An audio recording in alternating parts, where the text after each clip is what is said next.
Are you feeling frustrated because your song promotion ads just aren't converting despite your best efforts to follow all the recommended practices and guidance? You've checked off all the boxes, but you're not seeing any real traction. It might be very frustrating, but the truth is, you're doing it wrong. And it's not about targeting, it's all about the creative you're using for your ads. In this video, I'm going to give you some essential tips for creating effective ads to promote your music. With over 15 years of experience specializing in music promotion, I've learned a lot about digital marketing, and I'm here to share that knowledge with you.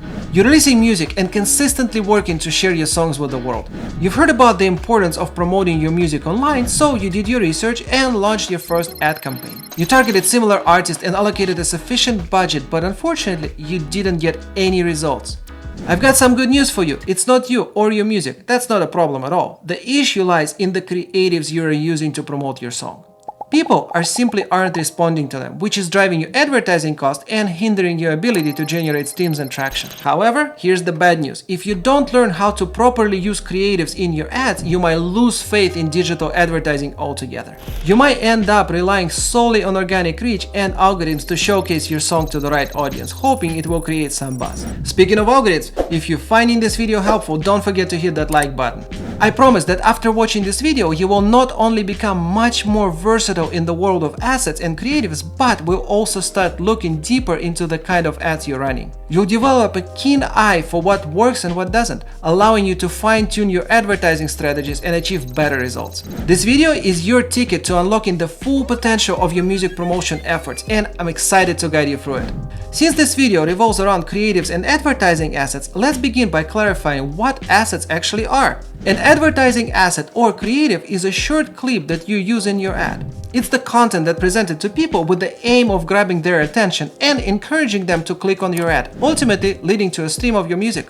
But not all assets are the same, and each will convert differently. You might think that putting a cover art and a song behind it's enough, but the answer is no. Put yourself in your audience's shoes. You are on Instagram feed just scrolling through and looking at some content, then all of a sudden you come across a cover art with a song playing in the background and text saying "stream now." Would you actually do it?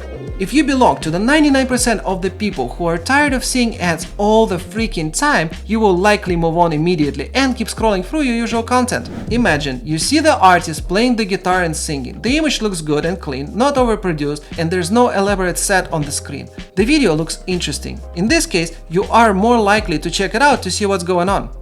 If you're currently running ads, it's time to make a change. Stop using still artworks and photos because they don't convert well. Instead, use captivating videos for your ads to achieve the best results and generate streams. We got so much more to explore in this video. I will dive into the ideal length for your creatives, guide you on selecting the right creative that resonates with your audience, and discuss the types of users you attract when running ads. You might have heard that using 15-second creatives in ads is the way to go, but it's not entirely true. Let's put ourselves in the audience's shoes again. Can you really decide if you like a song in just 15 seconds? Probably not.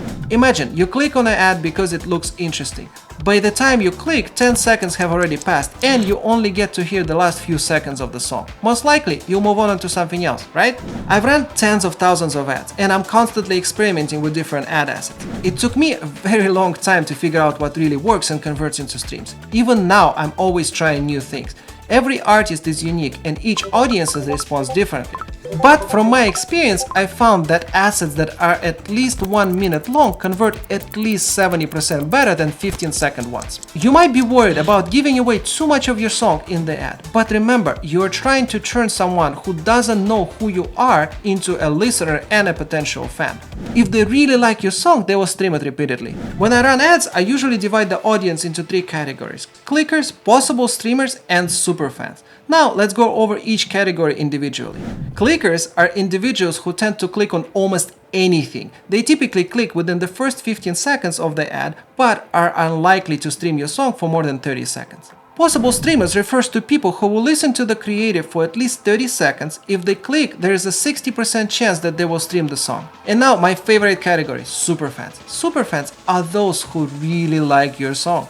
They will watch the entire creative with sound on and are likely to play it multiple times. This is the best audience you can possibly get, as they will not only stream your song but also will follow you on Instagram and leave comments on your YouTube videos. Those are the most important clicks and they will drive a lot of consumption. So when you're checking your ad analytics, make sure you pay a lot of attention to the ads that people played with sound on and what percentage of the video ad they actually completed. This will be one of the main indicators that your ads are working.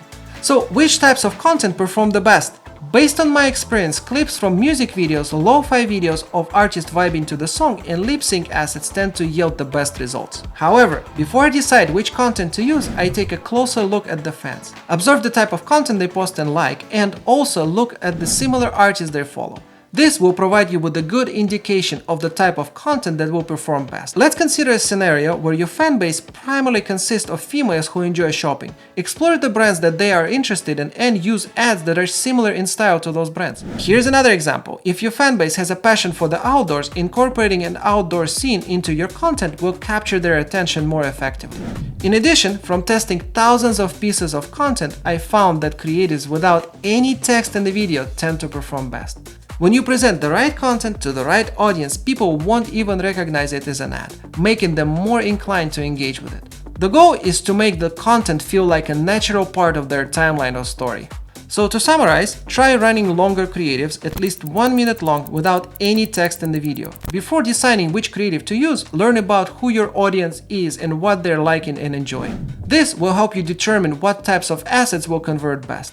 Always A/B test your ads and review the analytics. That will show you if you're reaching the right audience. Experiment and try different things. And here's our video for today. Thank you so much for watching. If you have any questions or need help with your ads, feel free to send me an email or leave a comment.